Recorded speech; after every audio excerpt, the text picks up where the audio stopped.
Está acontecendo algo inédito que pode indicar que chegou a vez das altcoins subirem, pessoal. Será então que a gente está diante de uma nova alt-season?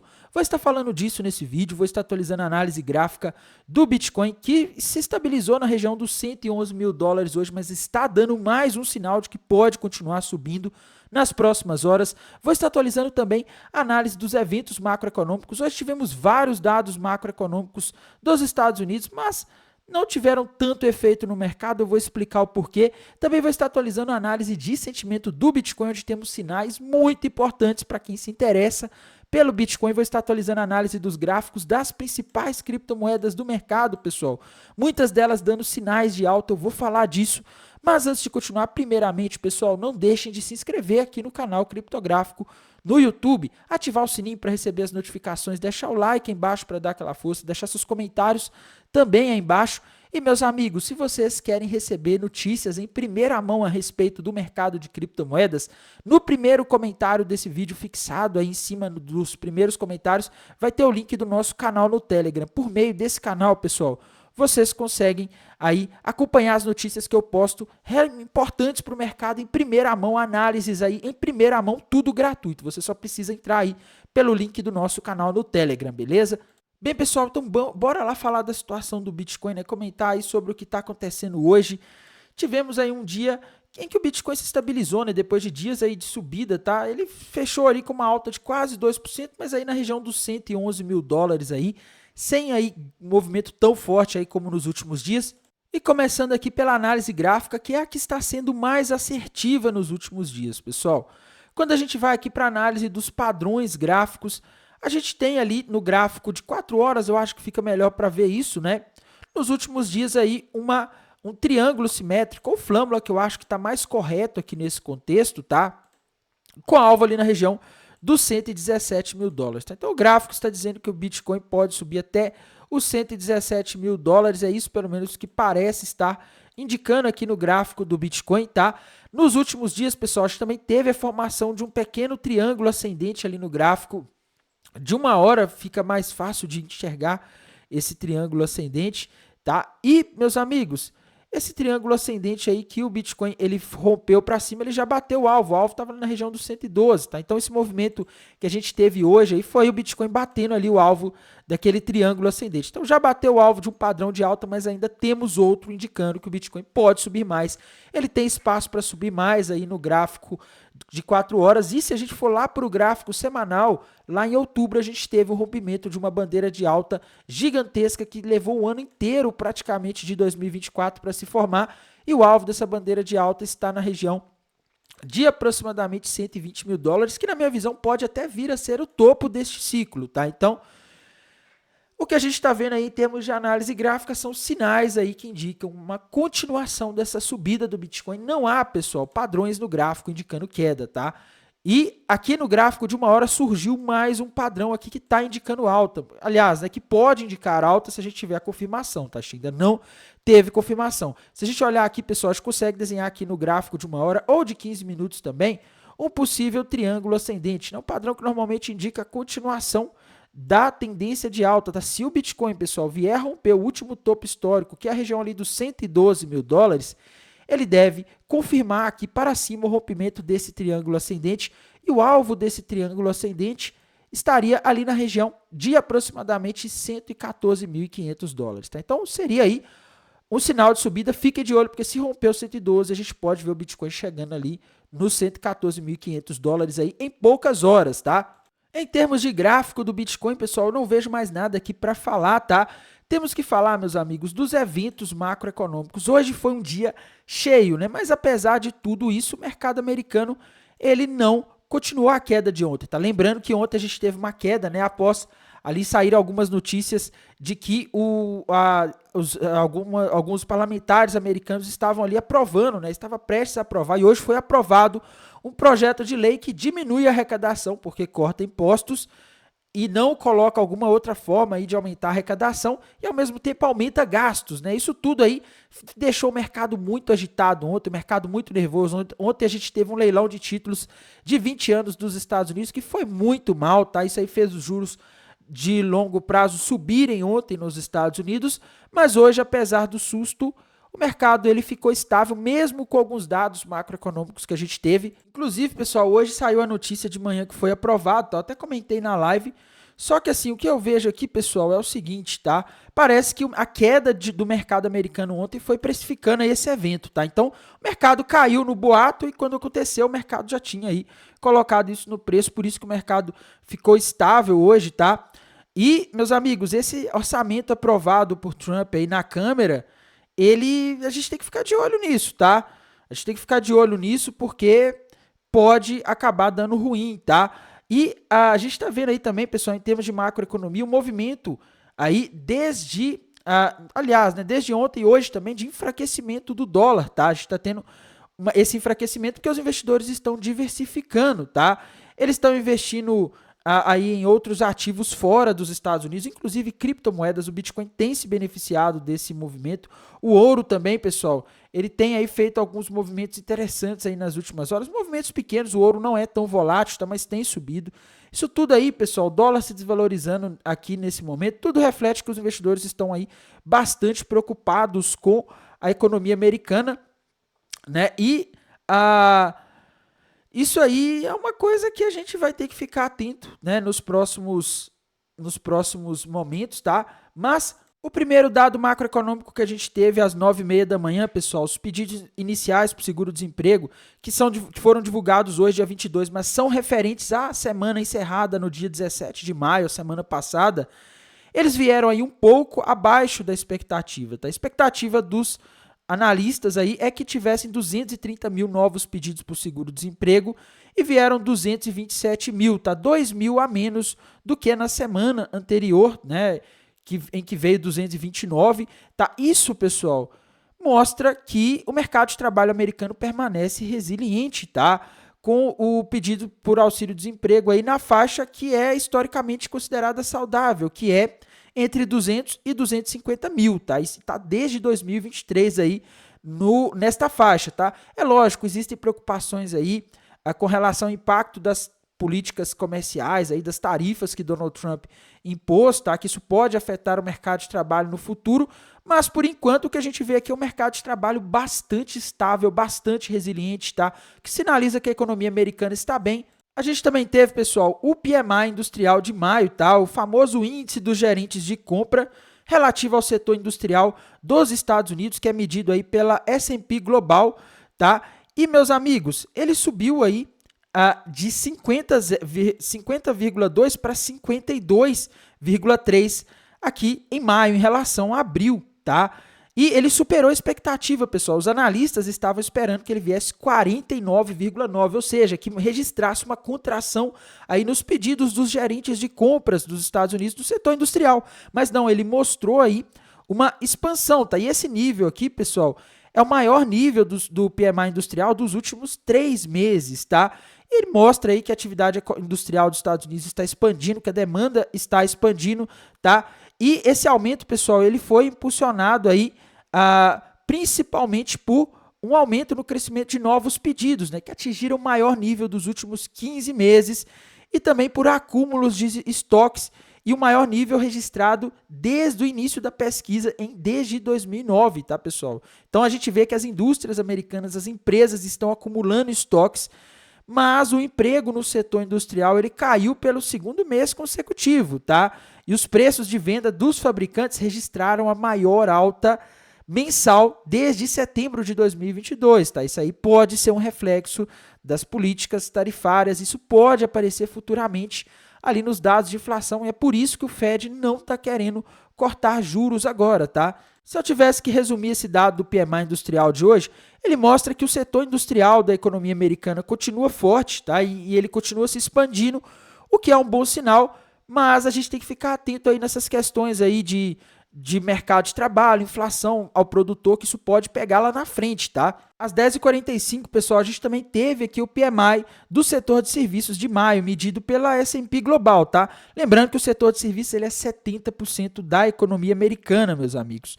E ele apresentou uma recuperação bem forte, tá? Em relação ao mês de abril, né? Em maio ele veio 52,3, enquanto o esperado era 51, então a gente teve um crescimento maior, uma expansão maior no setor de serviços do que o esperado, e melhorou bastante em relação a abril, quando ele veio 50,8, tá? E, pessoal, isso aí superou as expectativas, tá? Isso indica uma retomada do crescimento no setor de serviços após um tempo aí em que ele ficou estagnado, tá? E no meio disso tudo, pessoal, a gente tem algumas informações que não aparecem aqui, tá? Pelo que eu li e eu vi de alguns outros dados que foram divulgados também, apesar do crescimento aí do setor de serviços, né, que é o mais importante na economia americana, tivemos uma redução nos níveis de emprego pela segunda vez em 4 meses, tá? Isso aí está refletindo uma certa preocupação com a demanda futura e com os possíveis aumentos dos custos operacionais, tá? Uma coisa, pessoal, importante, tá? De algumas coisas que saíram aí no meio desse dado do setor de serviços. As exportações de serviço, de alguns tipos de serviço, como turismo, reservas aéreas, sofreram uma queda acentuada, que foi atribuída principalmente às políticas de migração mais rígidas aí, e algumas declarações do atual governo dos Estados Unidos que acabaram fazendo com que menos pessoas aí quisessem viajar para os Estados Unidos, tá? O dado, pessoal, que mais chamou atenção hoje foi o de venda de casas usadas de abril, tá? Que saiu ali às 11 horas da manhã. Né? A expectativa era 415 mil, né, ou milhões aqui, milhões, tá, gente? Esse M aqui de milhões, e vieram 4 milhões ali, tá? E o que mais chamou atenção disso tudo, pessoal, é que esse desempenho aí, ele é o mais fraco desde 2009, pessoal. Isso aí é uma coisa que chamou um pouco de atenção, tá? E isso aí pode estar indicando o início lento para uma temporada de vendas da primavera no hemisfério norte, né, que é quando você tem ali próximo do verão, né, as pessoas viajam mais e tal. Então, assim, isso aí já chamou atenção. Dentro desse dado aqui, pessoal, a gente tem o preço médio das casas existentes, que subiu 1,8% em relação ao ano anterior, tá?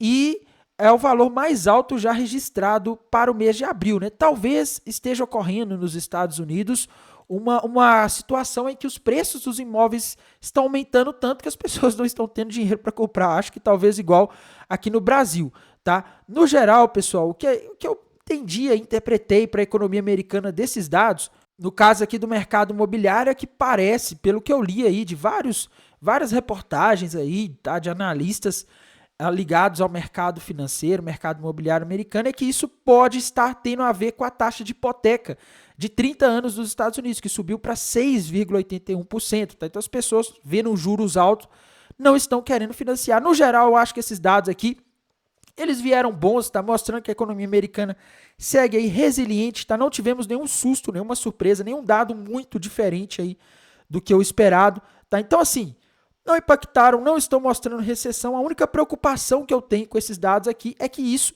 acaba colaborando com aquela expectativa de que o Fed pode não cortar os juros aí nas próximas reuniões, talvez fazer isso só lá para setembro, já que a economia está forte, ele está preocupado com os possíveis efeitos das tarifas. Amanhã, pessoal, a gente não vai ter dados macroeconômicos tão relevantes. Temos venda de casas novas de abril. Não acho aí que seja o dado mais importante, que só se ele vier muito diferente do esperado mesmo para mexer com o mercado e bater no Bitcoin, talvez, tá? Em termos aqui de análise de sentimento, pessoal, o que eu vejo aqui no TRDR é que a maioria das pessoas seguem apostando que o Bitcoin vai cair, tá? O Open Interest está alto, pessoal. Tem um tempo que eu não via o Open Interest próximo dos 90k lá na corretora Binance. E a gente tem o Long Short Ratio em 0,45, 0,46, tá? Me desculpe, pessoal. Eu não lembro de ter visto o Long Short Ratio em 0,46 nos últimos anos, tá? Então isso aqui mostra que o pessoal tá com a mão pesada apostando na queda mesmo no mercado futuro com alavancagem, tá? Isso daqui, meus amigos, é uma coisa complicada para quem está shortando, tá? Porque significa que tem espaço para subir mais. Quando a gente vai aqui para o mapa de calor da High Block, pessoal, o que eu vejo aqui é que a gente parece ter mais liquidez acima. Então o mapa de calor mostra um monte de liquidez abaixo aqui. Eu não acho que vai buscar, porque o Bitcoin já subiu bastante desde que essa liquidez abaixo se formou. E agora tem bastante liquidez ali na região dos 112.800, 112 mil, vamos arredondar aí para 13 mil dólares, tá? Na região ali dos 13 mil dólares tem bastante liquidez e o que parece é que o Bitcoin vai buscar ali os 113 aí nas próximas horas, até porque amanhã não tem eventos programados aí que poderiam causar aí muita volatilidade, tá? Até a próxima quarta-feira, pessoal.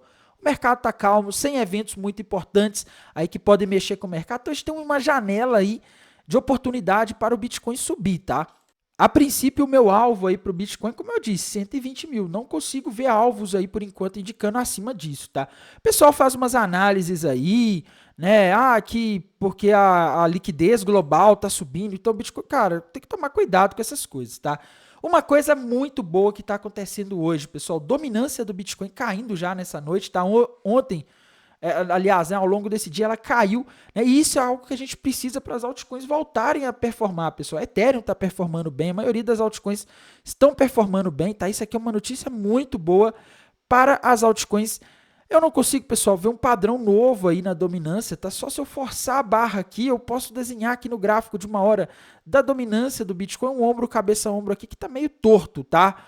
Vamos considerar que faz sentido isso daqui, que realmente a gente tem um ombro, cabeça, ombro aí, né? Que dá para considerar aqui, viu, pessoal? Dado o contexto que a gente tem, que o Bitcoin se estabilizou depois de uma alta, eu acho que faz sentido. Tá? Se a gente fizer uma projeção aqui desse ombro, cabeça, ombro, o alvo seria para dominância lá nos 63,41%. Tá? Então, seria sinal de que a dominância poderia cair aí pelo menos mais uns 0,37% nas próximas horas, o que poderia representar uma valorização em várias das altcoins aí que a gente tem no mercado, tá?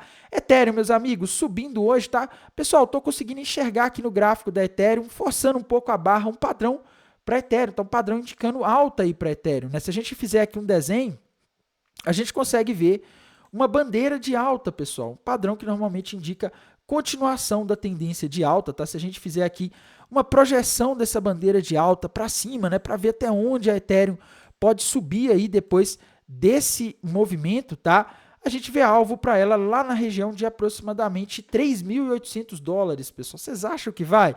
Eu tenho minhas dúvidas, tá? Tem baleias aí que compraram Ethereum ali nos 1.800 e estão vendendo agora, né? Venderam hoje, tá? Então, eu tenho minhas dúvidas, tá? Ethereum, pessoal, infelizmente ela tá perdendo o trono dela aí para outros ecossistemas de smart contracts, tá? Então isso aí me preocupa um pouco quando eu olho para Ethereum, tá? Solana, meus amigos, é aquela história, tá? Rompeu para cima ali uma cunha descendente, o alvo dessa cunha descendente está na região ali dos 207 dólares. A ADA Cardano, meus amigos, eu não tô conseguindo aqui, aliás, né, eu vou ter que tirar aqui, porque ela já bateu o alvo daquele último padrão que ela fez, tá?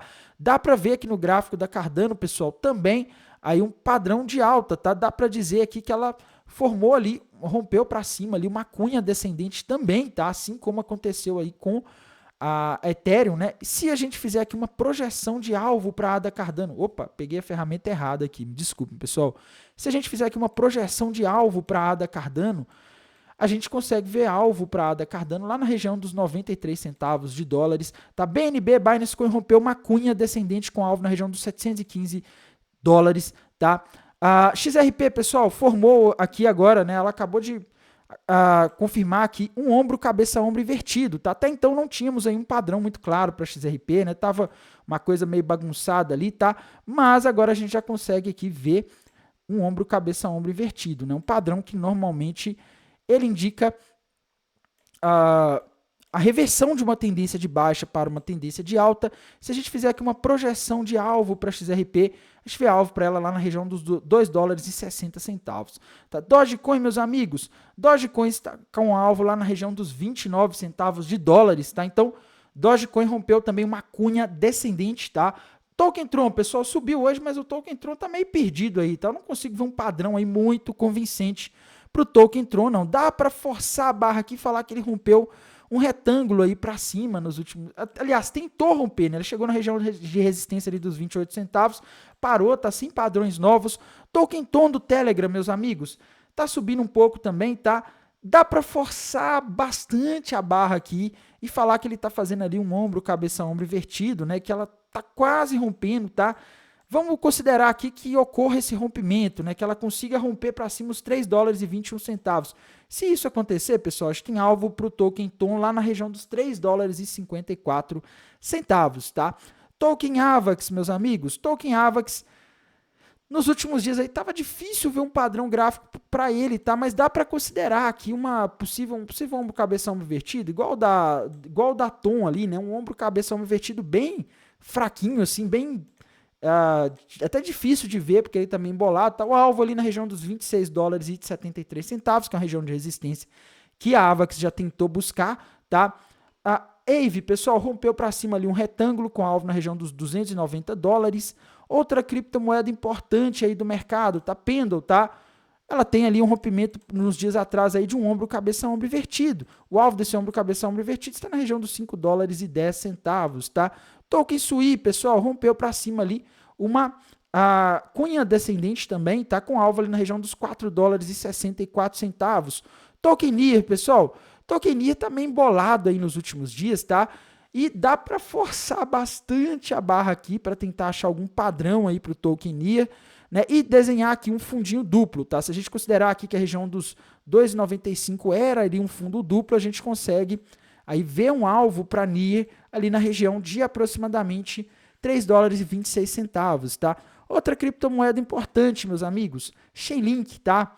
A queridinha de muitos aí, na minha visão, ela rompeu para cima ali aquela bandeirinha de alta que ela parecia estar fazendo ali no gráfico de uma hora. Se a gente fizer uma projeção de alvo para essa bandeirinha de alta da Chainlink, ela teria um alvo ali na região de aproximadamente 21 dólares e 57 centavos. Tá? E no gráfico diário, lembrando que ela rompeu para cima ali um ombro, cabeça, ombro invertido com alvo na região dos 21 dólares. Tá? Então, NIR está aí em tendência de alta. Outra criptomoeda importante, pessoal, que a gente tem que dar uma pincelada nela aqui, falar alguma coisa a respeito dela, tá? Polkadot, meus amigos.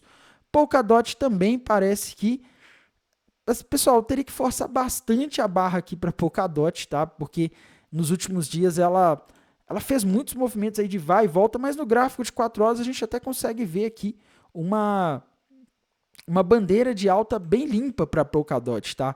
Se a gente fizer um desenho aqui, a gente consegue ver aqui, né, uma bandeirinha, vou mostrar para vocês aqui, fazer a projeção de preço dela.